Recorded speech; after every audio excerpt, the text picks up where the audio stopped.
Hello అండి. అందరికీ నమస్కారం. నేను మీ హర్షిని. ఈరోజు కథ 'వసంత శిశిరం' రచించిన వారు వివేక్ గారు.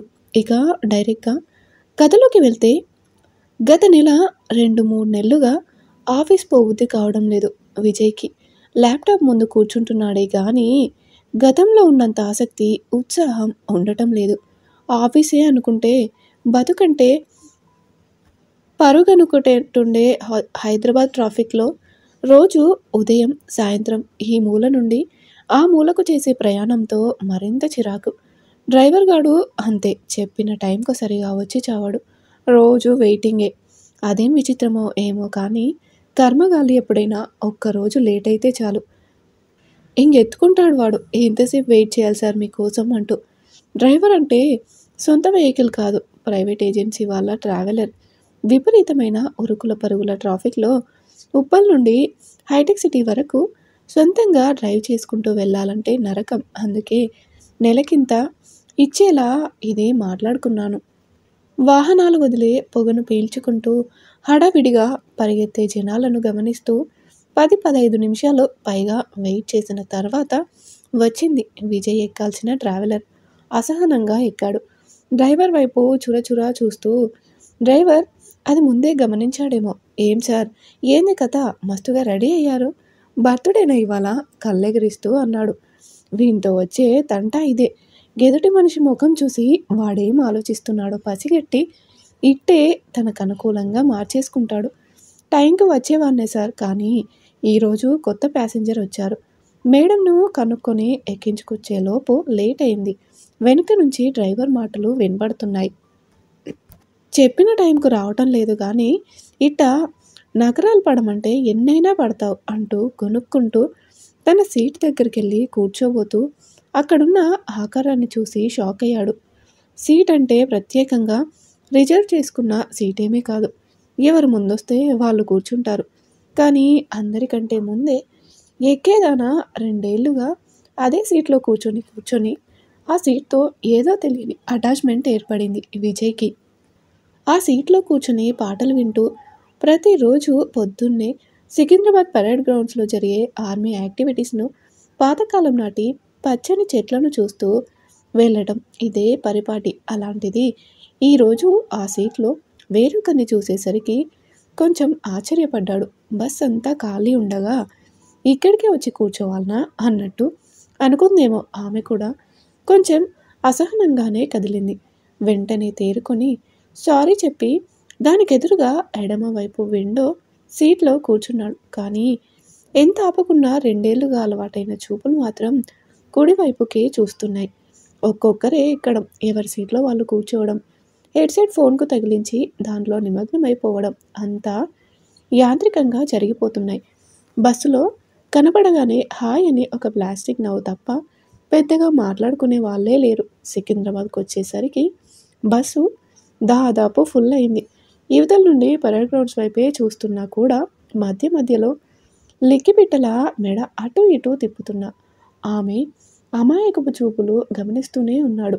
ఏ బస్టాప్ వచ్చినా ఆతృతగా హోర్డింగ్ వైపు చూసేదాన్ని బట్టి సిటీకి కొత్తగా వచ్చినట్టు తెలుస్తుంది. విజయ్ చూపులను మధ్యలో 2, 3 సార్లు గమనించింది ఆమె కూడా. కానీ అతను చూసేది తనను కాదులే అని నిర్ధారించుకున్న తర్వాత గానీ మనసు కుదుట పడలేదు. మాదాపూర్ ఇమేజ్ హాస్పిటల్ మేడం అని తల వెనక్కి పెట్టి గట్టిగా కేకేశాడు. డ్రైవర్ యాదగిరి. తను దిగాల్సిన చోటు ఎప్పుడెప్పుడొస్తుందా అని చాలాసేపటి నుంచి ఎదురు చూస్తున్నదేమో. కట్టెల సంచిని చేతిలోకి తీసుకుని దిగి వెళ్ళిపోయింది. అప్పటిదాకా సీట్లో కూర్చొనుండబట్టి పెద్దగా గమనించలేదు. కానీ సరైన ఎత్తు, దానికి తగ్గ లావు, ఎంత ఒద్దికగా ఉంది మనిషి. చీర సాదాగానే ఉంది కానీ ఆమె కట్టిన కట్టడం వల్లేమో మరింత అందం వచ్చినట్టుంది. బస్సు దిగి ఆమె నడుచుకుంటూ పోతుంటే కిటికీలోంచి అలాగే చూస్తుండిపోయాడు కొద్దిసేపు. ఎలా ఉందక్కా హైదరాబాద్ సిటీ, ఇడ్లీ ప్లేట్ అందుకుంటూ అడిగింది సుమలత. ఏం సిటీనో ఏమో, ఆ మూల నుండి ఈ మూలకు గంటన్నర పాటు ఆ బుడ్డి బస్సులో కదలకుండా కూర్చొని కూర్చొని కాళ్ళు పట్టేసినాయి. దానికి తోడు కిక్ కిక్ కిక్ అంటూ సందు లేకుండా చెవుల్లో మోగే హారన్లు. పెద్ద తలనొప్పబ్బా, మీరంతా రోజు ఎలా తట్టుకుంటున్నారో ఏమో చిరాకు పడుతూ చెప్పింది సుజాత. ఒక్క రోజుకే అంతలా డీలా పడిపోతే ఎలాగే? అయినా ఎప్పుడూ అడిగేదాన్ని కదా హైదరాబాద్ చూడాలి, చూడాలి అని. కళ్ళెగరేసింది అక్కను చూసి. ఇంత హడావిడిగా ఉంటుందని తెలియక అన్నాను. వచ్చాక అనిపిస్తోంది. ఈ సిటీ గోల భరించడం కంటే మన ఊర్లో మీ బావ తాగుడు చేష్టలు భరించడమే మేలని నవ్వుతూ సమాధానమిచ్చింది.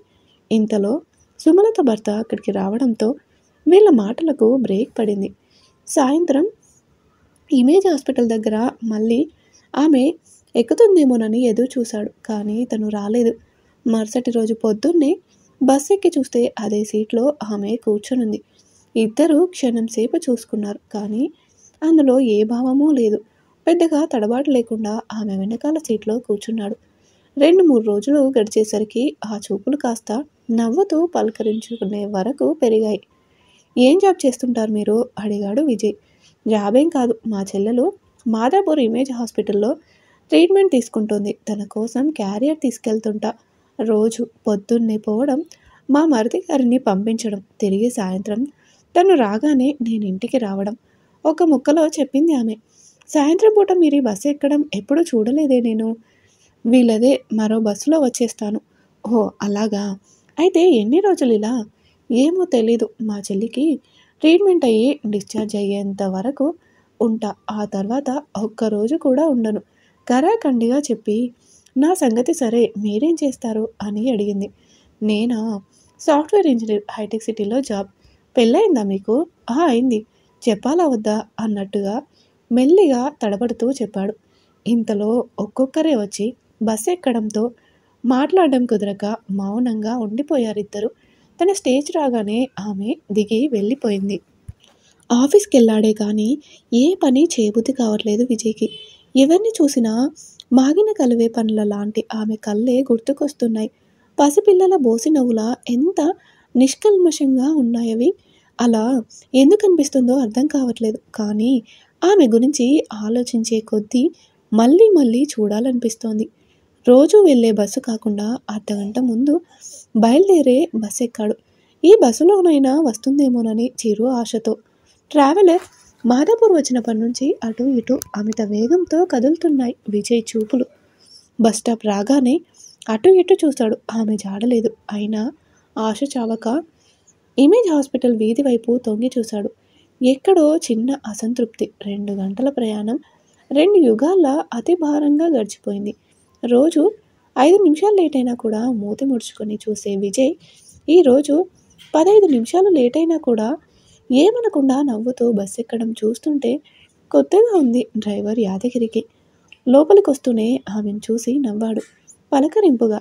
సమాధానంగా ఆమె కూడా చిన్నగా నవ్వింది. అదే పనిగా చూస్తే కానీ గమనించలేరు అన్నంతగా. ఆమె గురించిన వివరాలు అడగాలని అనుకున్నాడు. కానీ తనని చూడగానే నోట మాట పెగలడం లేదు. అది గమనించిందేమో అన్నట్టుగా. పిల్లలు ఎంతమంది మీకు అని అడిగింది ఆమె. ఒక కొడుకు 3 ఏళ్ళు. ఏం పేరు? శిశిర్. శిశిర్ కుమార్ కిటికీలోంచి పక్కకు చూస్తూ చెప్పాడు. భలే ఉందే పేరు. ఎవరు పెట్టారు? ఆసక్తిగా అడిగింది ఆమె. నా వైఫ్. తన పేరు వసంత అని చెప్పి అన్నట్టు మీ పేరేంటో చెప్పలేదు ఇప్పటిదాకా. నిన్న నుంచి అడగాలనుకుంటున్నది బయటపెట్టాడు. మీ ఇంట్లో వాళ్ళ లాగా ఋతువులన్నీ కలబోసి పెట్టిన కవితాత్మకమైన పేరేమీ కాదులేండి. సాదా సీదా పేరే. సుజాత నవ్వుతూ చెప్పింది. పేరుదేముందిలేండి, మనసు బాగుంటే చాలు అన్నాడు. ఆమెతో మాట్లాడుతుంటే ఒక కొత్త వ్యక్తితో మాట్లాడుతున్నట్టు కాకుండా చాలా దగ్గర వ్యక్తితో ఎంతో ఆత్మీయంగా మాట్లాడినట్టే అనిపిస్తుంది. ఇదంతా వింతగా ఉంది విజయ్కి. ఈ మధ్య బయటి వాళ్ళతో అంతగా మాట్లాడాలనిపించట్లేదు. కానీ ఈమెను చూస్తుంటే ఏదో తెలియని వింత భావన. మీకు పెళ్ళయిందా? అడుగుదామా వద్దా? అడుగుదామా వద్దా అని లోపల అనుకుంటుండగా బయటకు వచ్చేసాయి. పెళ్ళా? 10 ఏళ్ళయింది. మా మేనత్త కొడుకే అని చెప్పింది. మీ ఆయనేం చేస్తుంటారు? మళ్ళీ అడిగాడు విజయ్. ఏమి చేయడు. మిషన్ కుట్టి నేను పొలం పనిచేసి పాలు పోసి మా అత్త అంతో ఇంతో కూడబెడితే దాంతో తిని తిరుగుతుంటాడు. తడుముకోకుండా చెప్పింది సుజాత. కొత్త వ్యక్తితో మాట్లాడుతున్నా అనే సంశయమే లేదు ఆమెలో కూడా. ఆమె ఇచ్చిన సమాధానం చూసి అడగకూడనిదేమైనా అడిగినానేమోనని భయం వల్ల ఇంకేం మాట్లాడాలో అర్థం కాలేదు విజయ్కి. ఆమె కూడా ఏమీ మాట్లాడలేదు. తర్వాత బస్సు దిగేటప్పుడు మాత్రం విజయ్ వైపు చూసింది బాయ్ అన్నట్టుగా. ఇన్నాళ్ళు మట్టి తిన్న పోడుభాములా మెల్లిగా సాగుతున్న రోజులు కాస్త వేగం పుంజుకొని జర్రిపోతులా చరచరా పరిగెత్తినట్టు అనిపిస్తుంది విజయ్కి. శని ఆదివారాలు కూడా ఆఫీస్ ఉంటే ఎంత బాగుంటుందో కదా అనిపిస్తుంది. కొత్త పరిచయపు మొహమాటపు మాటలు పోయి తెలియని ఆత్మీయత ఏదో చిగురించినట్టుంది వాళ్ళ మధ్య. చూస్తూ చూస్తుండగానే మీరు గారు లాంటి గౌరవ వాచకాలు పోయి నువ్వు అనేంత చనువు ఏర్పడింది. సిటీకి వచ్చిన 2 రోజుల్లోనే ఇక ఇక్కడ ఉండడం నా వల్ల కాదే, నేను వెళ్ళిపోతానన్న అక్క కాస్త ఈ మధ్య దాని గురించే మాట్లాడకపోవడం కొత్తగా ఉంది సుమలతకు. అలాగని అక్కతో పెద్ద పనుందని కాదు. రోజు పొద్దున్నే భోజనం క్యారియర్ తీసుకొని రావడం, మరిది గారు ఆఫీస్కి వెళ్తే చెల్లెలకు తోడుగా అక్కడ కూర్చోవడం అంతే. రాత్రిపూట అక్క ఇంటికి వెళ్తే సుమలత భర్త హాస్పిటల్లో తోడుగా ఉంటాడు. అక్కను సిటీకి రమ్మనడానికి ముఖ్య కారణం ఇవి కానే కాదు. తాగుడు మరీ నానా చిత్రహింసలు పెడుతున్న బావ నుండి కొద్ది రోజులు విముక్తి కలిగించినట్టు అవుతుంది. కుదిరితే తన బతుకు సొంతంగా అయినా బతికేలా చీరలు డిజైనింగ్ నేర్చుకునేలా ఎక్కడైనా చూద్దామని. అందుకే ఆ విషయం గురించి సుమలత అక్క దగ్గర ప్రస్తావించడం లేదు. ఏమంటున్నాడు మీ శిశిర్? విజయ్ని అడిగింది సుజాత. అబ్బబ్బా, రోజు రోజుకి వాడి అల్లరి పెరిగిపోతుంది. చెప్పిన మాట అస్సలు వినడు. వాళ్ళమ్మనైతే రోజుకో కొత్త ఆట ఆటాడిస్తాడు. తన కొడుకు గురించి, వాడు చేసే అల్లరి గురించి సంతోషంగా చెప్పుకుపోతున్నాడు. వాడు చేస్తున్న అల్లరి తాలూకు సాక్ష్యాలన్నట్టు మధ్య మధ్యలో ఫోటోలు కూడా చూపిస్తున్నాడు. శిశిర్ గురించి విజయ్ నోట వింటుంటే ఒక పక్క సంతోషానికి తోడు మరో వైపు తల్లి ప్రేమను పొందే అదృష్టం నాకు లేకపోయేనే అనే బాధ కూడా కలుగుతుంది సుజాత మనసులో. నీకు ఇంకో విషయం తెలుసా? నెక్స్ట్ వీక్ వాళ్ళ అమ్మ బర్త్డే ఉంది. తనకు ఏ గిఫ్ట్ ఇవ్వాలనా అని ఈ మధ్య తెగ ప్లాన్ చేస్తున్నాడు వాడు. అవునా? ఏమేం ప్లాన్ చేస్తున్నాడేంటి? ఏంటియో పిచ్చి బొమ్మలన్నీ గీస్తుంటాడు. పేజీలకు పేజీలు గీసి చించి పడేస్తుంటాడు. సాయంత్రం నేను వెళ్ళేసరికి ఇల్లంతా అన్నీ పేపర్ ముక్కలే పడుంటాయి. ఏంట్రా ఇది? మీ మమ్మీకి బర్త్డే గిఫ్ట్ ఇస్తున్నావా లేక పనిష్మెంట్ ఇస్తున్నావా అంటే ఎంత ట్రై చేసినా మమ్మీ అక్కడ ఉన్నట్టు రావడం లేదు డాడీ అంటూ ఫోటో వైపు చూపిస్తాడు అమాయకంగా ఫేస్ పెట్టి. అది చూస్తూనే అప్పటి వరకు ఉన్న కోపం కాస్త గాలికి ఎగిరిపోతుంది మా ఇద్దరికి. Cute boy. అవును, ఇంతకు అయ్యగారు ఏం గిఫ్ట్ ఇస్తున్నారో శ్రీమతి పుట్టినరోజుకి?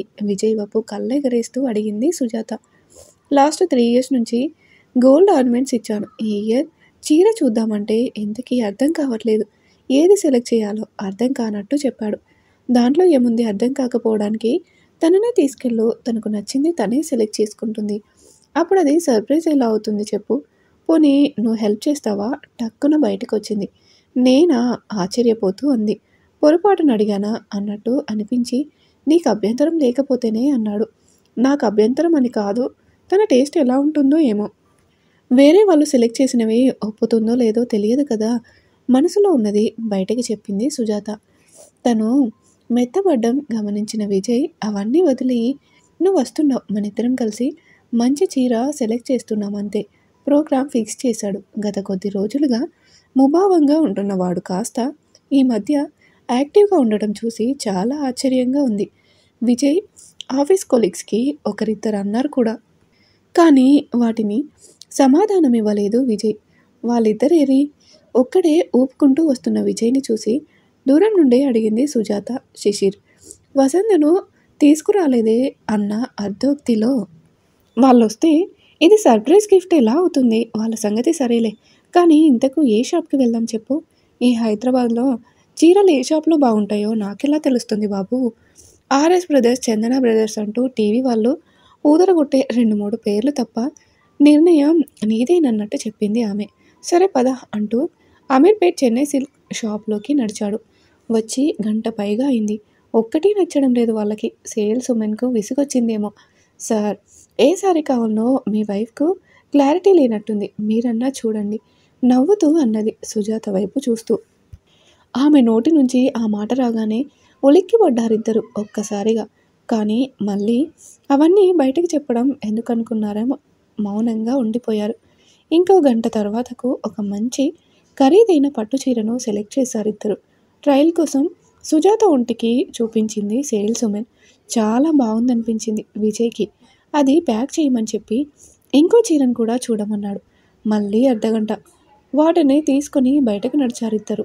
లోపల లైట్ల వెలుతురులో సరిగ్గా గమనించలేదు కానీ టైం రాత్రి 8:30 అవుతోంది. అమ్మో, ఇంత టైం అయిందా అప్పుడే? ఆశ్చర్యపోతూ అడిగింది. లేడీ షాపింగ్ ఇంత త్వరగా అయినందుకు సంతోషపడాలి. ఇంకా నువ్వు కాబట్టి 2 గంటల్లో అవగొట్టావు. అదే మా వసంత అయ్యుంటేనా మినిమం 4 అవర్స్ అయినా పట్టుండేది. ఆ షాప్ తిరిగి ఈ షాప్ తిరిగి అన్నీ బేరీజ్ వేసుకొని మరీ చూస్తుంది. చివరికి మాత్రం పర్ఫెక్ట్గా సెలెక్ట్ చేస్తుంది. వసంత షాపింగ్ని సుజాతతో పోల్చుతూ చెప్పాడు. వామ్మో, అవన్నీ చెప్పి నన్ను మరింత భయపెట్టకు బాబు. ముందు ఇంటికి చేర్చే మార్గం చూడు విజయ్ని అడిగింది. ఎక్కడికి వెళ్ళేది? ఇంత దూరం వచ్చి డిన్నర్ చేయకుండానా? డిన్నర్ కావాలంటే ఇంటికెళ్ళి తినొచ్చులే. పద పద. నా కోసం ఎదురు చూసే వాళ్ళెవరూ లేరు కానీ నీ కోసం వసంత, శిశిర్ వెయిట్ చేస్తుంటారు అక్కడ. ఇప్పుడే ఫోన్ చేసి చెప్తా ఆగు అని పక్కకు వెళ్ళి 2 నిమిషాల తర్వాత వచ్చి నేను చెప్పానా వాళ్ళు అలా ఏమీ అనుకోరని మా బుడ్డిగాడికి చికెన్ లాలీపాప్స్, వసంతకు బిర్యానీ పార్సిల్ కావాలంట అని సుజాత వద్దంటున్నా ఆగకుండా అమీర్పేట్ సితారా గ్రాండ్లోకి నడిచాడు. హైదరాబాద్ బిర్యానీ అని పేరు వినడమే కానీ తినడం తొలిసారి. నోటికి రుచి తగలడంతో మొహమాటంగానే కడుపు నిండా లాగించింది సుజాత. విజయ్ కూడా చాలా రోజుల తర్వాత సుష్టుగా భోజనం చేశాడు. తినడం ముగించి పార్సల్ తీసుకుని బయటకు వచ్చేసరికి టైం 10 దాటింది. క్యాబ్లో కూర్చోగానే విజయ్ తన మొబైల్ తీసి sorry for the late, cab started now, will be there in 1 hour అని టైప్ చేసి సెండ్ బటన్ టచ్ చేసి మొబైల్ జేబులో వేసుకున్నాడు. టైం 10-10:30 అవుతున్నా కూడా ఇంకా అలుపు లేకుండా తిరుగుతున్న హైదరాబాద్ మనుషుల్ని చూస్తుంటే ఆశ్చర్యంగా ఉంది సుజాతకు. 9 దాటిన తర్వాత మనిషి అలికిడైతే దొంగగా భావించే తమ ఊరి పరిస్థితులతో పోల్చుకుంటోంది ఆమె. అదే అంది, ఈ టైంలో కూడా ఎందుకింత హడావిడిగా తిరుగుతున్నారు జనాలు అని. ఇప్పుడే ఏం చూసావు? అర్ధరాత్రులు కూడా అదే పనిగా తిరుగుతుంటారు రైమంటూ. చార్మినార్ దగ్గర biryani, Madhapur mid night tiffins. తిరిగే ఓపిక ఉండాలే కానీ చాలా ఉందిలే హైదరాబాద్ నైట్ లైఫ్ అని కొంచెం సేపు ఆగి నీకు చూడాలనుందా అని అడిగాడు. ఆమె సమాధానం చెప్పేలోపు మళ్ళీ తనే అన్నాడు, ఒకరోజు ప్లాన్ చేద్దాం. వసంత, శిశిర్, నువ్వు కూడా.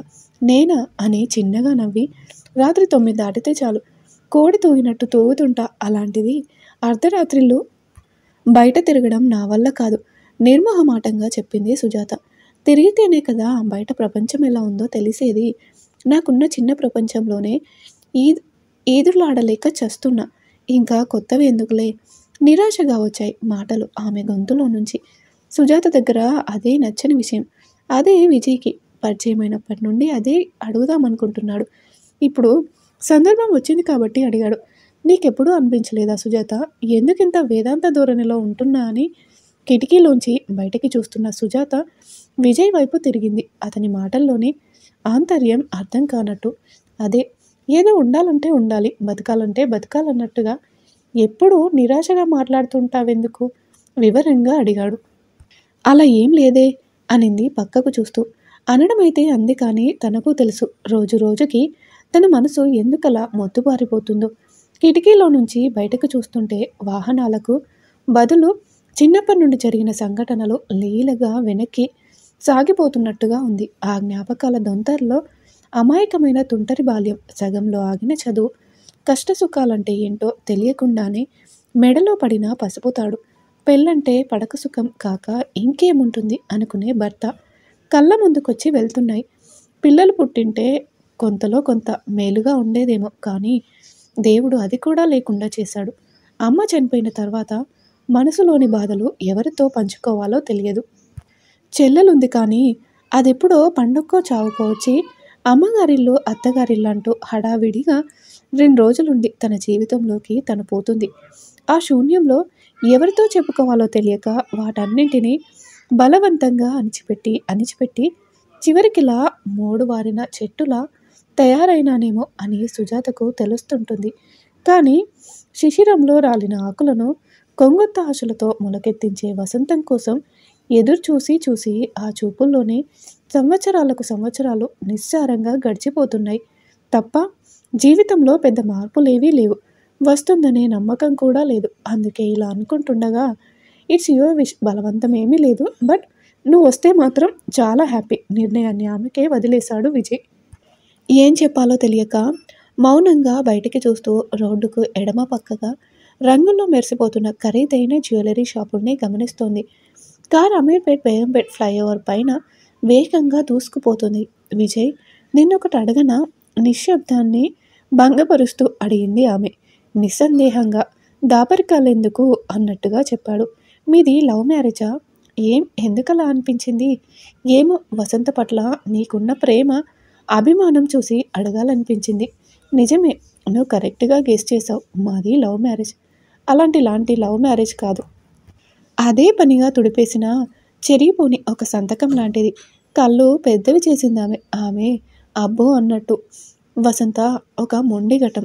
4 ఏళ్ళు తీసుకుంది నా ప్రేమను అంగీకరించడానికి. తనే అనుకుంటే వాళ్ళ అమ్మా నాన్న అంతకంటే మొండి. లవ్ మ్యారేజా? మన పరువేం కావాలి? వద్దంటే వద్దన్నారు. అదే జరిగితే మా శవాల్నే చూస్తామని ఎమోషనల్ బ్లాక్మెయిల్ చేశారు. You know what, 3 years, literally 3 years పైనే ట్రై చేశాం వాళ్ళని కన్విన్స్ చేయడానికి. ఒప్పుకోలేదు. చివరికి ఫ్రెండ్స్ సహాయంతో రిజిస్టర్ మ్యారేజ్ చేసుకున్నాం. వాళ్ళ పేరెంట్స్ ఏమీ అనలేదా? మధ్యలో దూరిందామె. తర్వాత ఏమైంది అని ఆత్రం పట్టలేనట్టుగా. ఏమీ అనలేదా? వామ్మో, కట్ట దిగారు. వాళ్ళ మేనమామ కొడుకైతే ఏకంగా కిరాయి మనుషుల్నే తోడుకొనొచ్చాడు నా మీద దాడికి. చావు బతుకుల మధ్య వెళ్ళి పోలీస్ కంప్లైంట్ ఇచ్చి వాళ్ళ హెల్ప్ తీసుకుంటే గానీ చావు తప్పి ప్రాణాలతో బయటపడలేదు. గతం తాలూకు గుర్తులన్నీ కళ్ళ ముందు కదలాడగా చెప్పుకుపోతున్నాడు. పెళ్ళైపోయింది కదా, ఇంకేంటి సార్, మస్తు ఖుషి చేసుంటారు. విజయ్ చెప్తున్న స్టోరీని ఇంట్రెస్టింగ్గా వింటున్న డ్రైవర్. లేదన్నా, అసలు కథ ఇప్పుడే మొదలైంది. నేనా ఒంటికాయ సొంటి కొమ్ముగాన్ని. వసంత తప్ప వేరే ప్రపంచం లేదు. కానీ తను అలా కాదు కదా. చిన్నప్పటి నుండి చాలా గారాబంగా పెరిగింది. వాళ్ళ పేరెంట్స్తో మాట్లాడాలని బాగా ట్రై చేసింది. కానీ వాళ్ళు మా వైపు కన్నెత్తి కూడా చూడలేదు. ఆ విషయం నాకు తెలిస్తే ఎక్కడ నేను బాధపడతానని లోపలే కుమిలిపోయేద్దను. ఇంకా మా బుడ్డోడు కడుపున పడ్డప్పుడైతే నరకం అనుకో. నాకు ఆ బాధలు తెలియవు. ఒక్కరినే ఎన్నెన్ని చేసుకోగలను పాపం. డెలివరీకి తర్వాత అయితే ఏం చేయాలో దిక్కు తోచేది కాదు. ఒక్కోసారి ఇద్దరం రాత్రంతా అలా ఏడుస్తూ కూర్చునేవాళ్ళం అని కొద్దిసేపు ఆగి అక్కడికి ఒకసారి అన్నాను. నన్ను మ్యారేజ్ చేసుకోబట్టే కదా నీకు ఇన్ని కష్టాలు అని. అదేంది సార్, మేడంకు ధైర్యం చెప్పేది పోనిచ్చి మీరే ఆ మాట అన్నారా? మేడం ఏమన్నది? ఆత్రం పట్టలేక మధ్యలో దూరాడు డ్రైవర్. అంత మాట నాకు విజయ్. మన సంతోషం కోసం ఎంత కష్టమైనా ఓర్చుకుంటా అంది. అప్పటికే గతాన్ని తలుచుకొని గొంతు తడయింది విజయ్కి. ఒక స్త్రీగా వసంత పడిన బాధలు అర్థం చేసుకున్నదేమో. మౌనంగా వింటూ కూర్చుంది సుజాత. భావోద్వేగంతో వేగంగా కొట్టుకుంటున్న గుండె శబ్దం మరింత ఉద్రేకాన్ని కలిగిస్తుండగా, ఏమైంది సార్, ఎందుకలా ఏడుస్తున్నారు? ఏం జరిగినా అంతా మన మంచికే అనుకోవాలి. ఇస్మాయిల్ ఇయ్యాలే. విజయ్ కళ్ళ నుండి వడివడిగా కారుతున్న కన్నీటిని దారిని అద్దంలోంచి గమనించిన క్యాబ్ డ్రైవర్, ఏమైంది విజయ్, ఎందుకు అంతలా ఏడవడం? మనసుకు నచ్చిన తోడు జతగా ఉంటే ఈ ప్రపంచమంతా మనకు దూరమైన సంతోషమే. అయినా అది దక్కక ఎంతమంది ఒంటరిగా తమలో తాము కుమిలిపోతున్నారో తెలుసా? ఈ లోకంలో కుదుపుతూ ఓదార్చబోయింది సుజాత. సారీ, పాత జ్ఞాపకాలన్నీ గుర్తొచ్చి కొంచెం ఎమోషనల్ అయినట్టున్నాను అంటూ 2 చేతులతో తన కన్నీళ్లను తుడుచుకున్నాడు. ఆమె కుదుపుతో తేరుకున్న విజయ్, అంత మంచి మేడం దొరికినందుకు మీరు అదృష్టవంతుడు సార్. దానికెందుకు బాధపడ్డాం? డ్రైవర్ కూడా ఓదార్చాడు. నిజమే, చాలా అంటే చాలా అదృష్టవంతుణ్ణి. నిస్సారంగా గడిచిపోతున్న నా జీవితంలో వెలుగులు నింపిన కొవ్వొత్తి నా వసంత. ఉవ్వెత్తున ఎగిసిన ఉద్రేకాన్ని అణుచుకుంటూ చెప్పాడు. సికింద్రాబాద్ రైల్వే భవన్ దాటి ఉప్పల్ వైపుగా సాగిపోతోంది కార్. డిన్నర్ అంటూ ఇంత లేట్ చేసావు. ఇంటికెళ్ళి తినొచ్చు కదా. ఇప్పుడు చూడు, టైం 11 దాటింది. వసంత అంటే తట్టుకోగలదేమో. పాపం శిశిర్ ఈ టైం వరకు వెయిట్ చేయాలంటే ఎలా? చిన్నపిల్లాన్ని ఆకలితో మాడబెడుతున్నావనే సంశయంతో అన్నది సుజాత. హలో, వాడి గురించి నీకు తెలియదు. మామూలుగా వాడు తినే టైం ఇదే.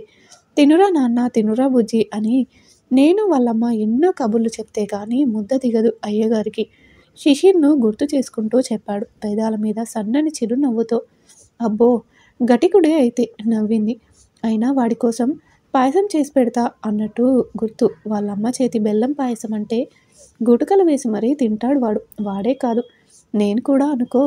వసంత చేతి పాయవసాన్ని గుర్తు చేసుకుంటూ అన్నాడు. నిన్ను దిగబట్టి వస్తాలే అని విజయ్. లేదు లేదు, ఇంట్లో వసంత, శిశిర్ నీకోసం చాలాసేపటి నుండి ఎదురు చూస్తుంటారు. నువ్వు వెళ్ళు, నాకేమీ కాదు అని సుజాత మాట్లాడుకుంటుండగా డ్రైవర్కు వినపడిందేమో. సార్, అక్కడ మీ బాబు మేడం మీ గురించి ఆలోచిస్తుంటారు. మీరు తొందరగా ఇంటికెళ్ళండి. ఈ మేడంను భద్రంగా ఇంటి దగ్గర దిగపెట్టే బాధ్యత నాది అని భరోసా ఇచ్చాడు. ఏ మాట కామాటే చెప్పుకోవాలి సార్. అలాంటి మేడం దొరకడం మీ అదృష్టం. ఏమంటారు మేడం? సుజాతను అడిగాడు క్యాబ్ డ్రైవర్. అంతే కదా అన్నది సుజాత. అర్థమైంది కదా. నా సేఫ్టీ గురించి ఆలోచించడం మాని నీ కోసం తన పుట్టిల్లునే వదులుకొనొచ్చిన నీ అర్ధాంగి దగ్గరికి వెళ్ళు చెప్పింది సుజాత. సరే అలాగే అంటూ చేతిలో ఉన్న రెండో చీర పార్సిల్ను సుజాత చేతిలో పెట్టి ఉప్పల్ క్రాస్ రోడ్స్ దగ్గర కార్ దిగాడు. ఇదేంటిది నాకెందుకు అని ఆమె అంటున్నా వినకుండా బాయ్ చెప్పి డోర్ వేసి ముందుగా మాట్లాడిన దానికంటే ఇంకో 500 డ్రైవర్ చేతికిచ్చి ఇంటి వైపు నడిచాడు. ఈ చీర తనకెందుకు ఇచ్చాడో అర్థం కాక విజయ్ వెళ్ళిన వైపు చూస్తుండిపోయిందామె. సార్ మస్తు ఖుషిగా ఉన్నాడు మేడం అంటూ ఆమె అడ్రస్ వైపు కార్ పరిగెత్తించాడు క్యాబ్ డ్రైవర్. విజయ్ బలవంతం మీద చీర తీసుకుందే కానీ తను వెళ్ళినప్పటి నుంచి అదోలా ఉంది సుజాతకు. పడుకుంటే సరిగా నిద్ర పట్టట్లేదు. విజయ్ ఇచ్చిన చీర పదే పదే తలంపుల్లోకొచ్చి తుఫాన్ ధాటికి రెక్కలిరిగి చెట్టు తొర్రలో కూలబడ్డ పిట్టల ఆలోచనలన్నింటినీ ఒక మూలకు పడేస్తున్నాయి. చీర కొన్నది వసంతకు బర్త్డే గిఫ్ట్గా ఇవ్వడానికైతే మరి నాకెందుకు ఇచ్చాడు? అది నాకివ్వడానికే కొన్నాడా? కొంటే నా కోసం ఎందుకు కొన్నాడు? తనెవరని అసలు? నిన్న కాక మొన్న పరిచయమైన దాన్ని. ఆ మాత్రం దానికే నా కోసం చీర కొనేంతలా? ఆ మాట అనుకోగానే తల తిరిగిపోతుంది. చనువిచ్చానా? నేను చనువిచ్చానా?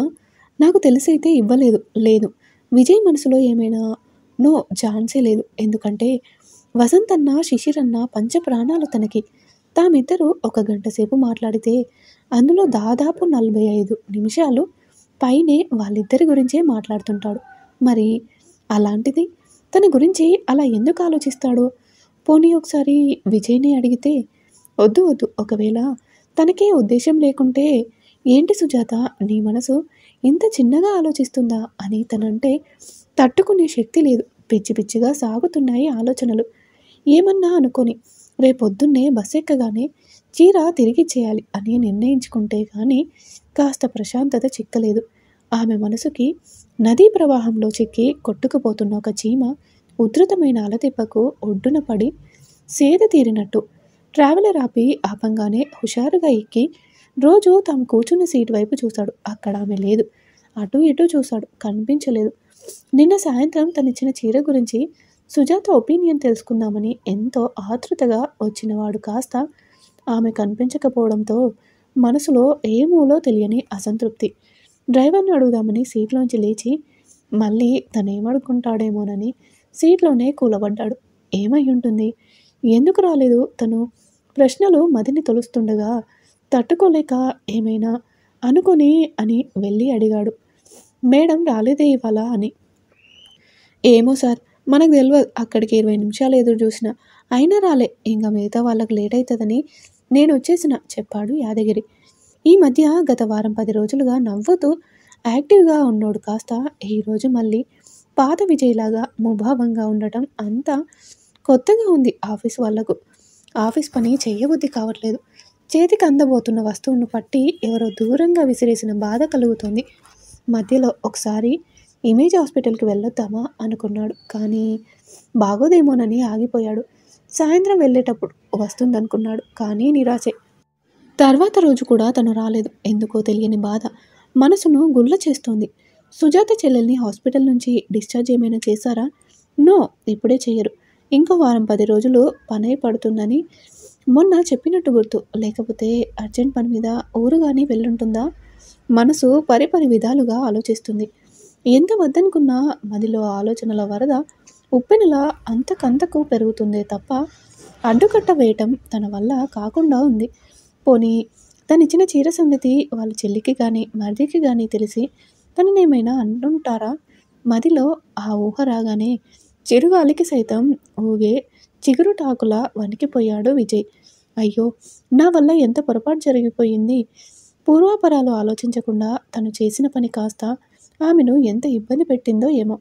తన వల్లే జరిగిందేమోననే అపరాధ భావం క్షణక్షణానికి కుంగదీస్తోంది. ఒకసారి కలిసి మాట్లాడితే కానీ మనసు కుదుటపడేట్టు లేదు అని ఆఫీస్‌కు లీవ్ పెట్టి మాదాపూర్ ఇమేజ్ హాస్పిటల్ దగ్గర బస్సు దిగాడు. ఇక్కడ అతనెందుకు దిగాడో అర్థం కాలేదు డ్రైవర్ యాదగిరికి. అడుగుదామనుకునే లోపు దిగి సరసర పక్కకు వెళ్ళిపోయాడు. బావ ఏమంటున్నాడక్కా? అక్క పిండిచ్చిన బత్తాయి రసం అందుకుంటూ అడిగింది సుమలత. కొత్తగా అనేదేముంది తెలిసిందే కదా చెప్పింది సుజాత. అలా అని కాదక్కా, ఊరికి రమ్మనో లేకుంటే ఉండమనో చెప్పలేదా? ఎందుకు లేదు? అనడాలు అనిపించుకోవడాలు అన్నీ అయిపోయాయి. కొంచెం సేపు ఆగి ఇంటికి రమ్మంటే పలకడం లేదు. ఇంతకు మీ చెల్లెలికి తోడుండడానికి వెళ్ళావా? లేక ఎవరితోనైనా కులకడానికి పోయావా? చెప్పింది కళ్ళ నీళ్ళు ఉబికి వస్తుండగా. బావ చేత ఇన్ని మాటలు పడే బదులు వెళ్ళిపోక నా బాధలేవో నేను అనుభవిస్తా గాని తన నిస్సహాయతను తెలియజేసింది. ఆయన అనేదేముంది లేవే, ఒక రోజునే బుద్ధి మరొక రోజుకు ఉండదు. మొన్న గొంతులో మందు చుక్క పడదలేదేమో ఇంటికొచ్చి ఏం చేస్తావు? అక్కడే ఉండి ఏదైనా నేర్చుకునిరా అన్నాడు. సరే అని ఏదైనా కుట్టు మిషన్ ఇన్స్టిట్యూట్ మాట్లాడమని మీ ఆయనకు చెప్పేలోపు మళ్ళీ ఇలా. అంతా నా కర్మే. కుసిలి కుసిలి ఏడుస్తూ తన బాధనంతా వెళ్ళగక్కింది సుజాత. సరేనక్క, ఇంకో 2 రోజులు ఆగు. మళ్ళీ ఏమంటాడో చూసి తర్వాత ఆలోచిద్దాం అంటూ ఇంకా అవి ఇవి మాట్లాడుకుంటూ గడిపారు. నేను కొద్దిసేపు పడుకుంటా. ఆలోపు బయటికెళ్ళి టిఫిన్ చేసి రాపోక్క. టైం 9:30 అవుతుండగా సుజాతకు చెప్పింది. కిందకి రాగానే అక్కడున్న విజయ్ని చూసి నమ్మలేకపోయింది సుజాత. నిజంగా తనేనా లేక భ్రమనా అని మళ్ళీ చూస్తే విజయే. దగ్గరికెళ్ళి ఇక్కడేం చేస్తున్నావు విజయ్? విజిటర్ లాడ్జ్లో కూర్చొని మెయిన్ డోర్ వైపు చూస్తూ వచ్చిపోయే వాళ్ళని గమనిస్తున్న విజయ్ని చూసి ఆశ్చర్యంగా అడిగింది సుజాత. నువ్వు ఇక్కడే ఉన్నావా? ఎప్పుడొచ్చావు? ఎలా వచ్చావు? మొన్న నుంచి వెతుకుతున్నా ఆమెను చూసి అంతకు మించి ఆశ్చర్యపోతూ. మా చెల్లెలి భర్తకి ఒంట్లో బాగలేక ఇంటి దగ్గరే ఉండిపోయాడు. తనకు తోడుగా ఉండాలని నేను నిన్న సాయంత్రమే వచ్చాను. రాత్రి ఇక్కడే అని చెప్పింది. అవునా? ఆ మాట ముందు చెప్పాలి కదా. మొన్నటి నుండి నీతో మాట్లాడాలని కళ్ళు కాయలు కాసేలా ఎంతలా ఎదురు చూస్తున్నానో తెలుసా? బస్సులో వస్తావని చూసా, రాలేదు. ఇక నా వల్ల కాక డైరెక్ట్గా ఇక్కడికి వచ్చేసా. మరి ఆఫీసు సెలవు పెట్టేశా. ఎందుకలా? ఏమో తెలియదు. నువ్వు కనపడకపోయేసరికి ఏదో కోల్పోయిన ఫీలింగ్. నా వల్ల కాలేదు. అసలు ఎందుకు రాలేదో కనుక్కుందామని ఏమీ దాచుకోకుండా చెప్పాడు. అయ్యో! సెలవు పెట్టేంత కొంపలే మునిగిపోయాయి ఇప్పుడు. సరేలే అలా బయటికెళ్ళి మాట్లాడుకుందాం పద. పక్కనున్న వాళ్ళు గమనిస్తున్నారేమోనని చుట్టూ చూసి బయటికి అడుగులు వేసింది ఆమె. టిఫిన్ తిన్నావా? ఆ తిన్నా. అది తినడం కాదు, కుమ్మేయడం అనుకో. పూరి, ఆలు కర్రీ అదరగొట్టింది వసంత. శిశిర్ గాడైతే నాతో పోటీ పడి మరీ తిన్నాడు. వినే వాళ్లకు నోరూరేలా చెప్తున్నాడు విజయ్. ఏంటి బాబు, మాటలతోనే కడుపు నిండిపోయేలా చెప్తున్నావు? అంత బాగా చేస్తుందా? తను ఏది చేసినా ఒక్కసారి తింటే మళ్ళీ మర్చిపోరు. అంత బాగా చేస్తుంది. ఇక మటన్ ఫ్రై చేస్తుంది. అబ్బబ్బా! జన్మ ధన్యమనుకో. తన భార్య చేతి వంట తినని వాళ్ళ జన్మ వృధా అన్నట్టు చెప్పుకుపోతున్నాడు. నిజమా? మరి మాకెప్పుడో ఆ అదృష్టం నవ్వుతూ అడిగింది ఆమె. నువ్వెప్పుడంటే అప్పుడే. నీకోసం మా ఇంటి తలుపులెప్పుడూ తెరిచే ఉంటాయి. సరే చూద్దాం అన్నీ కుదిరితే. విజయ్ని అడిగితే నాకొద్దు అని సుజాత కోసం ఒక ప్లేట్ ఇడ్లీ తీసుకొని ఆమెకిచ్చాడు. అవి ఇవి మాట్లాడుకుంటూ తినడం అయిపోయాక సరే ఇక నేను లోపలికి వెళ్తా, నువ్వు ఆఫీస్కి వెళ్ళు అని చెప్పింది. ఆల్రెడీ ఈరోజు సెలవని చెప్పేశా. సో మళ్ళీ వెళ్తే బాగోదు. మరి వాళ్ళు ఏం చేస్తారు అయ్యగారు? తిరిగి ఇంటికి వెళ్తారా? అదే ఆలోచిస్తున్నా. ఎలాగో ఇంత దూరం వచ్చాం కదా. ఏదైనా పార్క్కి వెళ్దామా? మీ చెల్లెల దగ్గర నీకు పెద్దగా పనేమీ లేకుంటే ఆమె వైపు చూస్తూ అడిగాడు. పనంటే పెద్దగా మనముండి చేయాల్సిందేమీ లేదు. తను పడుకుంటుంది కానీ పార్క్ అంటే తన సంశయాన్ని బయటపెట్టింది. అవకాశం దొరికినప్పుడే వాడుకోండి మేడం. ఎవరైనా చూస్తూ బాగోదేమో అనుకునే వాళ్ళు మనమేం చేసినా చేయకున్నా అనుకుంటారులే. అయినా ఎప్పుడు ఆ ఇల్లు, ఈ హాస్పిటల్ గోడలేం చూస్తావు? కొంచెం కూడా బోర్ కొట్టదా నీకు? బోర్ అంటే బోరే కానీ తప్పదు కదా! అవన్నీ కాదు. ముందు నువ్వెళ్ళి మీ చెల్లెలికి చెప్పి రాపో. మనం వెళ్దాం. తనే చొరవగా ప్రోగ్రాం ఫిక్స్ చేశాడు విజయ్. మొన్నటి చీర తాలూకు గొడవలేమీ అయినట్టు లేవని తన మాటల ద్వారా నిర్ధారించుకొని వీక్‌డేస్ కావడంతో అక్కడక్కడ 10, 20 తలకాయలు తప్ప శిల్పారామం అంతా దాదాపు ఖాళీగానే ఉంది. షాపుల్లో ప్రదర్శనకుంచిన రకరకాల హ్యాండీక్రాఫ్ట్స్ బొమ్మలు, వెండి కంచు విగ్రహాలు, చెక్క బొమ్మలు, జ్యూట్ బ్యాగ్స్, నేత చీరలు, రకరకాల పూసల దండలు చూస్తూ ముందుకు నెమ్మదిగా కదిలారిద్దరు. శిల్పారామంలో పెంచుతున్న కుందేళ్ళు, బాతులు, ఇంకా పెద్ద పెద్ద పంజరాల్లో కిచకిచమని అరుస్తున్న రకరకాల పక్షులను ఆసక్తిగా గమనిస్తుందామె. అబ్బా! సూపర్ జోడీ సార్ మీది. Made for each other.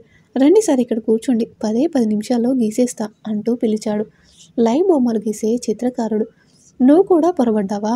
మేం భార్యాభర్తలం కాదు నవ్వుతూ చెప్పి ముందుకు కదిలారిద్దరు. ఆ మాట అనంగానే సుజాత కాళ్ళ వైపుక అనుమానపు చూపు విసిరి రైట్ రైట్ అన్నాడతడు వెటకారం ధ్వనించే గొంతుతో.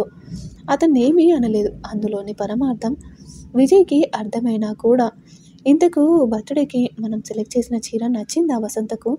చాలా సేపటి నుంచి అడుగుదామనుకుంటుంది. బయటపెట్టింది. నచ్చడమా? ఫ్లాట్ అయిపోయింది తను. ఆ పింక్ కలర్ శారీలో దేవతలా ఉంది తెలుసా?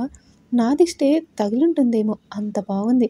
థాంక్యూ. నువ్వు లేకుంటే అంత మంచి శారీ సెలెక్ట్ చేయగలిగేవాడిని కాదేమో. బతికించావు దేవుడా! తనకు నచ్చుతుందో నచ్చదో అని నేనెంత టెన్షన్ పడ్డానో తెలుసా? ఆనందంగా చెప్పింది. దారికి కొంచెం దూరంగా ఉన్న బెంచ్ మీద కూర్చుంటూ. నీకు విషయం తెలుసా? డౌటొచ్చింది తనకి. నిజంగా నేనే సెలెక్ట్ చేశానా అని. ఏం చెప్పావు మరి? దాంట్లో దాచడానికేముంది? నువ్వు హెల్ప్ చేశావని చెప్పా. నా గురించి చెప్పావా? అని ఆశ్చర్యపోతూ ఏమనలేదా తను అడిగింది. ఏమంటుంది? చాలా హ్యాపీగా ఫీలయింది. ఇన్‌ఫాక్ట్ బర్త్‌డే రోజు నిన్ను మా ఇంటికి రమ్మంది. ట్రీట్ ఇస్తుందంట. చూద్దాం కుదిరితే తప్పకుండా వస్తా అంటుండగా పక్కనే పొదల్లో ఏదో అలికిడైతే అటు తిరిగారిద్దరు. పొదకోట వైపు నుండి డ్రెస్సుకంటుకున్న గడ్డిపోచలను విదిల్చుకుంటూ బయటికి వచ్చింది ఒక యుక్త వయసు ప్రేమ జంట. ఎక్కడా తావులేనట్టు ఇక్కడికే రావాలనా అన్నట్టుంది వెళ్తూ వెళ్తూ ఆ అబ్బాయి చూసిన చూపు. అంత చాటుకెళ్ళి ఇప్పటి వరకు అక్కడ వాళ్ళేం చేసుకుంటారో తలుచుకోగానే కొంచెం సిగ్గుగా అనిపించింది ఆమెకు. వాళ్ళిద్దరనే కాదు దాదాపు అటువైపంతా అదేలాగా ఉన్నారు. మొహమాట పడిన ఒకరిద్దరు లేచారు. కొందరైతే చూస్తే చూసుకోండి మాదేం పోయింది అని అలాగే ఒకరినొకరు అదం పట్టుకోనున్నారు. పల్లె ప్రపంచం తప్ప పట్నం వాసన ఎరగని సుజాతకు ఇవన్నీ కొత్తగా ఉన్నాయి. ఏకాంతం వెతుక్కుంటూ పార్కులకు వచ్చి ఇంత బహిరంగంగా తిరిగే వాళ్ళని చూస్తుంటే ఆశ్చర్యంగా ఉంది ఆమెకు. తెలియని వాళ్ళు ఎన్ననుకుంటే మనకేంటి? అయిన వాళ్ళు తెలిసిన వాళ్ళు చూడకుంటే చాలు అనుకుంటారు కాబోలు. విజయ్ మాత్రం వాటి గురించేం పట్టనట్టు అదో ఇదో మాట్లాడుతూ నడుస్తున్నాడు. సరే వెళ్దామా ఇక? మా చెల్లెలు లేచుంటుంది అంది సుజాత. సరే అలాగే. ఎలాగూ ఇంత దూరం వచ్చాం కదా! వసంతకు పూసల దండలు, శిశిర్‌కి ఏవైనా బొమ్మలు తీసుకెళ్దామా? అని అడిగాడు ఆమె సమ్మతి కోసం. ఆ సరే మరి లేట్ చేయొద్దు అయితే మొన్నట్లాగా అని షాపుల వైపు నడిచారిద్దరు. వెళ్ళిన దగ్గర నుంచి వసంతకు అలాంటిదిష్టం, ఇలాంటిదిష్టం అని ఒకటే మా ఆయన చెప్తుంటే బాబూ ఆడాళ్ళం మాకు తెలుసు ఏవి తీసుకోవాలో, ఏవి తీసుకోవద్దో. నువ్వు కాసేపు ఆగుతావా? అని సుజాత విసుక్కున్నట్టు అనడంతో సైలెంట్ అయిపోయాడు విజయ్. అన్నీ తీసుకొని బయటికి వచ్చేటప్పుడు శనివారం సాయంత్రం 6 గంటలకి వసంత బర్త్‌డే పార్టీ ఉంది. ఖచ్చితంగా రావాలి అని చెప్పాడు. బయటకి చెప్పట్లేదు కానీ విజయ్ పరిచయమైన తర్వాత అప్పుడప్పుడు అనిపిస్తుంది వసంత వైవాహిక జీవితానికి తనకు ఎంత తేడా. అనుక్షణం తప్పించే భర్త ఆమెకు దొరికితే పడక సుఖానికి మొగుడికి వండి పెట్టడానికే కదా పెళ్ళాలు అనుకునే తన భర్త తనకు దొరికాడు. విజయ్ పిలిచినందుకు కాకపోయినా వసంతను చూడ్డం కోసమైనా ఖచ్చితంగా వెళ్ళాలి అనుకుంది మనసులో. ఈ రోజెందుకో బాగా ఉత్సాహంగా ఉన్నాడు విజయ్. అందుకు పూర్తి విరుద్ధంగా మబ్బులు పట్టి నల్లగా కమ్ముకుంటోంది. ఆకాశం ఎప్పుడెప్పుడు భూమి మీద విరుచుకుపడదామా అని. చుట్టుపక్కల ఎక్కడైనా వర్షం పడుతుందేమో దాని తాలూకు కమ్మటి మట్టి వాసన గుమాలిస్తోంది. బస్సు ఉప్పల్ బస్ స్టాప్ దగ్గర ఆపకుండా వెళ్తూ విజయ్ కేకలు విని కొంచెం దూరంగా ఆపాడు డ్రైవర్. విజయ్ పరిగెత్తుకుంటూ వెళ్ళి బస్ ఎక్కబోతుంటే, అదేంటి సార్, ఇవాళ సెలవు కదా, మీకు ఇవ్వలేదా చాలేగాళ్ళు అన్నాడు. అప్పుడు గుర్తొచ్చింది విజయ్కి ఈరోజు వినాయక చవితి అని. ఆఫీస్ సెలవులు కూడా మర్చిపోయేంతగా మైకంలో ఉన్నానని. అంతలో బస్సులో సుజాత కనబడడంతో, సెలవే కానీ కొంచెం పనుందిలే అంటూ ముందుకు కదిలాడు. పండగ అనేమో బాగా రెడీ అయ్యింది సుజాత. తెల్లటి చీర మీద ఆకుపచ్చని చిలకలు పొదివిన కాటన్ చీర కట్టి, దానికి మ్యాచింగ్ గ్రీన్ కలర్ జాకెట్ తొడిగి, తల నిండా జాజి పూలతో కొత్తగా కనిపిస్తోంది చూడ్డానికి. ఏమిటి వాళ్ళ మేడం గారు హీరోయిన్లా రెడీ అయ్యారు అన్నాడు లోపల కలిగిన భావాన్ని అణుచుకోలేక. పండగ కదా అంది వెనక్కి పడిన జడని భుజాల మీదుగా ముందుకు వేస్తూ. ప్యాసింజర్లు ఎవరు ఎక్కకపోవడంతో ఎక్కడ స్టాపులు లేకుండా సాగిపోతుంది వీళ్ళెక్కిన బస్సు.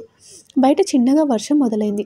బస్సు సికింద్రాబాద్ దాటుతుండగా జోరెత్తుకుంది వర్షం. తెరిచి ఉన్న కిటికీలోంచి బలంగా వచ్చి లోపలికి వచ్చి పడుతున్నాయి వాన చినుకులు. ఆ తాకిడికి తట్టుకోలేక విజయే లేచి కొన్నింటిని మూశాడు. ఇదేంది యాదగిరి, ఎంత లాగినా పడ్డం లేదు అన్నాడు తమకు 2 సీట్ల ముందుకు కిటికీ కదలకుంటే. గదంతే సార్, పడదు, వర్షం లేపలే, పడేటట్టుంటే యువతలకొచ్చి కూర్చోండి చలికి వణుకుతున్నట్టు గట్టిగా అరిచి చెప్పాడు. వర్షం పడట్లేదు కానీ గాలి చల్లగా వీస్తుంది చెప్పి కూర్చున్నాడు. ఆ చలిగాలి దెబ్బకు వణికిపోతుంది సుజాత కూడా. దాని నుంచి బయటపడ్డానిక అన్నట్టు 2 అరిచేతులతో భుజాలను పెట్టి ఒదుక్కొని కూర్చుంది ఆమె. విజయ్ పరిస్థితి కూడా ఇంచుమించు అలాగే ఉంది. కిటికీలోంచి అప్పుడప్పుడు వచ్చి తగిలే చినుకులకు ఒళ్ళు జల్దరించినట్టు అవుతోంది. బస్సు బేగంపేట దగ్గరికి వచ్చేసరికి రోడ్డు కూడా కనపడారంత దట్టంగా కమ్ముకుంది వర్షం. పట్టపగలే అయినా ఆ మబ్బుకు డబేల్ డబేల్ అని విరుచుకుపడే ఉరుములు, కళ్ళు మిరుమిట్లు గొలిపేలా మెరిసే మెరుపులు మరింతగా భయపెడుతున్నాయి. అప్పటికే వచ్చిపోయే కార్లో బస్సుల వాళ్ళు రోడ్డు పక్కగా ఆపుకుంటున్నారు. ఇంత వానలో బస్సు నడపడం మంచిది కాదనుకున్నాడేమో. ప్రకాష్ నగర్ బస్టాప్ పక్కగా ఆపి కొద్దిసేపు చూశాడు. వర్షం తగ్గే సూచనలే కనబడలేదు. బస్టాప్ పక్కగా కిళ్ళీ కొట్టు కనపడడంతో మనసు లాగిందేమో. సార్, నేను సిగరెట్ తాగుస్తా, మీరు బస్సులోనే ఉండండి అని కిందకు దిగి వెళ్ళిపోయాడు. ముందే బయట చల్లని వాతావరణం, పక్కన మత్తెక్కించే పూల వాసన, వాటికు తోడు బస్సులో ఏకాంతం. విజయ్ మనసు గతి తప్పి గిరికీలు కొడుతోంది. ఒకరి భుజాలు మరొకరికి తగులుతున్నాయని తెలుస్తున్నా పక్కకు సర్దుకోలేకపోయారిద్దరు. మనసులతో సంబంధం లేని శరీరం తమకు తాముగా బయట ఉన్న చల్లని వాతావరణానికి అనుకూలంగా సమతా స్థితిలోకి తెచ్చుకుంటున్నాయని కాబోలు. వణుకుతూనే ఆమె ఏదో మాట్లాడుతుంటే పొడి పొడిగా సమాధానమిస్తున్నాడు. ఇంతలో ఉన్నట్టుండి డడ్డా అని చెవులు తూర్లు పడేలా పెద్ద ఉరుము ఒకటి ఉరిమింది. అంత పెద్ద శబ్దం ఒక్కసారిగా రావడంతో ఉలిక్కిపడి విజయ్ ఎదపై తల పెట్టుకుందామే. రన్నింగ్ రేస్లో వేగంగా దూసుకెళ్తున్న గుర్రాన్ని పట్టి బలవంతంగా ఆపుతున్నానా అన్నట్టుంది విజయ్ పరిస్థితి. డబ్ డబ్ డబ్ అంటూ ఉద్రేకంగా కొట్టుకుంటున్న తన గుండె శబ్దం తనకు స్పష్టంగా వినబడుతోంది. బలవంతంగా ఎంత ఆపుకున్నా ఆగేలేట్టుగా ఆమె వీపు మీదుగా తన 2 చేతులతో పట్టుకున్నాడు విజయ్. ఎన్నో రోజులుగా మరిచిన కొత్త స్పర్శేదో తనువును తాకి సప్తస్వరాలు పలికించినట్టుగా మరింత ముడుచుకుపోయిందామె. వద్దు వద్దని మనసు ఎంత ఆపినా ఆగలేనట్టుగా స్వాధీనం తప్పిన శరీరం ఆ స్పర్శను పదే పదే కోరుకుంటోంది. రెక్కలొచ్చిన పిట్ట తల్లి నొదిలి ఎగిరిపోయినట్టు, కట్ట తెగిన చెరువు నీరు మరింత వేగంగా బయటపడ్డట్టు ఒకరినొకరు గాఢంగా హత్తుకుపోయారిద్దరు. ఉద్రేకం తట్టుకోలేక అనుకోకుండా చిక్కిన ఏకాంతం తనువులాటకి మరికొంత ఆజ్యం జోడిస్తోంది. మనసుకైతే సంకెళ్ళయ్యగలిగాడు కానీ ఈ శరీరపు నిగ్రహం ఇక నా వల్ల కాదన్నట్టు చిన్నగా ఆమె తల పైకెత్తి తన అధరాలతో ఆమె అధరాలను బంధించాడు. ఇదే తన జీవితపు తుది గడియేమో అన్నట్టు తమకంతో అల్లుకుపోయిందామె ఆ ప్రతిఘటన లేకుండా. బయట ప్రపంచపు స్పృహను మరిచి వాళ్ళాడిన అదరపు సయ్యాటకు సాక్షులెవరూ లేరు, వారిరువురి అంతరాత్మలు తప్ప. వర్షం తగ్గి మామూలు స్పృహలోకి వచ్చాక విచక్షణ మరిచి తాము చేసిన ఆ చర్య నిలువెల్లా దహించి వేస్తుంది ఇద్దరిని. ఎన్నాళ్ళో కష్టపడి పేర్చుకున్న గిజిగాని గూటిని ఒక పెద్ద తుఫాను గాలొచ్చి చెదరగొట్టినట్టుగా ఒక చిన్న బలహీన క్షణం ఎంత పొరపాటు పని చేయించిందనే భావన కుంగదీస్తోంది. ఇద్దరి పరిస్థితి దాదాపు అలాగే ఉంది. ఎంత ఆపుకుందామన్నా ఆగట్లేదు ఆలోచనలు. ఏదో తెలియని అపరాధం భావం నిలువెల్లా దహించేస్తుంది. ఒకరికొకరు మేరు పర్వతంలా భావించిన వ్యక్తిత్వాలు కాస్త ఒక్క క్షణంలో సన్నటి గులకరాయిగా మారిపోవటం తలుచుకుంటే ఒళ్ళంతా జెర్రులు పాకిన దృశ్యం. ఒకరి ముఖం మరొకరు చూసుకోవడానికి కూడా మొహమాట పడుతున్నట్టుగా ఉంది. బేగంపేటలో బయలుదేరిన బస్సు మాదాపూర్ చేరే వరకు ఇద్దరూ అలాగే మౌనంగా ఉండిపోయారు తప్ప నోరు తెరిచి ఒక్క మాట మాట్లాడుకోలేదు. తన స్టేజీ రాగానే మౌనంగా దిగిపోయిందామె. బాయ్ చెప్పడానికి కూడా మాట పెగల్లేదు. అసలు ఎందుకు జరిగింది ఈ తప్పు? ఎవరు లేని ఏకాంతంలో అనుకోకుండా ఎదురైన పరిస్థితుల వల్లేనా, లేక ఇద్దరిలో మరోటేదైనా అనుకోగానే నిలువెల్లా వణికిపోయింది. ఆలోచిస్తుంటే తల పగిలిపోయేలా ఉంది. గడిచిన ఒక గంట కాలాన్ని మదిలో నుండి తొడిపేయగల మందేదన్నా కనుక్కుంటే బావుండు అనిపిస్తోంది. నేనంటే పొరపాటు చేశాననుకో, మరి విజయ్ అయినా ఆపుండొచ్చు కదా. పరిపరి విధాలుగా ఆలోచిస్తుంది ఆమె మనసు. హాస్పిటల్లో సుమలత మాట్లాడిస్తున్నా ఆవు అని ముభావంగా సమాధానమిస్తోందే తప్ప నోరెత్తి ఒక్క మాట మాట్లాడలేదు. వెళ్ళాలా వద్దా? వెళ్ళకుంటే బాగోదేమో. ఒకవేళ వెళ్తే ముందున్నంత కులాసగా విజయ్తో మాట్లాడగలదా తను? అయినా ఏ ముఖం పెట్టుకుని వెళ్ళగలదు? వసంత ముందుకి లోపలింత కల్లోలాన్ని పెట్టుకుని పైకి నిష్కల్మషంగా చిరునవ్వుతో శిశిర్ను ఎత్తుకోగలదా తను? నో, నా వల్ల కాదు అలాంటి అనే ఆలోచనలతో ఏమీ తేలకుండానే రోజు గడిచిపోయింది. ఒక పక్క బుద్ధేమో లేని సమస్యలు ఇప్పుడు కొత్తగా ఎందుకు తెచ్చుకోవడం, వద్దు వదిలేయి అంటోంది. మరోపక్క మనసు కదిపితే ఇన్నాళ్ళు నిస్సారంగానే గడిచిపోయింది కదా. రాక రాక తొలిసారి ఒక స్నేహం మనసుకు దగ్గరగా వస్తే లేనిపోని భయాలతో దూరం చేసుకుంటావా? మరీ అంత ఇబ్బంది అయితే నిన్ను నువ్వు నిగ్రహించుకోలేని అల్పురాలివా, వెళ్ళు అంటోంది. మనసుకు బుద్ధికి ఎడతెగకుండా సాగిన ఊగిసలాటలో ఎటో తేల్చుకోలేక చివరికి విజయ్ కోసం కాకపోయినా వసంత శిశిర్లను పలకరించడానికి వెళ్ళి రావాలనే దగ్గర ఆగింది.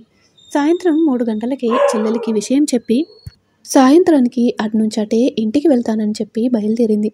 4:30 అవుతుండగా బస్టాప్ దగ్గర దిగి విజయ్ చెప్పిన అడ్రస్ గుర్తు చేసుకుంటూ ముందుకు నడిచింది. అలాగే ముందుకు వెళ్తే ఎడమ పక్కగా రెండో వీధి. అక్కడి నుంచి లోపలికొస్తే 4వ వీధి దగ్గర ఒక ట్రాన్స్ఫార్మర్ ఉంటుంది.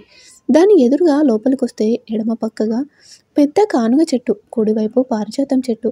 ఇలా ఒక్కొక్కటి పోల్చుకుంటూ వచ్చి సరిగ్గా ఇంటి ముందు ఆగింది. పోలికలన్నీ సరిగానే ఉన్నప్పటికీ విజయ్ వాళ్ళ ఇల్లు అదేనా అనే అనుమానం వచ్చింది. కారణం విజయ్ చెప్పిన మాటల వల్ల. వసంత చాలా పద్ధతైన అమ్మాయి. ఇల్లు నీట్గా ఉంచుకుంటుంది. ఇక్కడ చూస్తే నీట్గా కాదు, సాధారణంగా కూడా లేదు. పారిజాతం కొమ్మలన్నీ వంగిపోయున్నాయి. 3-4 రోజుల నుంచి రాలిపడిన పారిజాతం పువ్వులన్నీ ఎక్కడివక్కడ రాలిపోతున్నాయి. అక్కడి వరకు మామూలుగానే వచ్చి గేట్ ముందు తటపటాయిస్తున్న కొత్త అమ్మాయిని గమనిస్తున్నారు. సాయంత్రం పూట బయట కూర్చుని కబుర్లు చెప్పుకుంటున్న కాలనీలోని ఆడవాళ్ళు. ఈ ఇల్లేనా కాదా అని అనుమానం వచ్చి ఎందుకైనా మంచిదని కానుగ చెట్టు కింద అరుగు మీద కూర్చొని ఉన్న వాళ్ళను అడిగింది. వాళ్ళు సమాధానమైతే పద్ధతిగానే చెప్పారు. కానీ ఇంతకు నువ్వెవరు, ఇక్కడెప్పుడు చూడలేదన్నట్టు వాళ్ళ చూపులు మాత్రం ప్రశ్నల బాణాలన్నీ ఒకేసారి సంధిస్తున్నట్టున్నాయి. సరే, ఇంత దూరం వచ్చి ఇక్కడ ఆగడం ఎందుకన్నట్టు గేటు తీసి ముందుకు నడుస్తుంటే ఆ ఇంటి పరిసరాలు చూసి మళ్ళీ చిన్న అనుమానం మొదలైంది.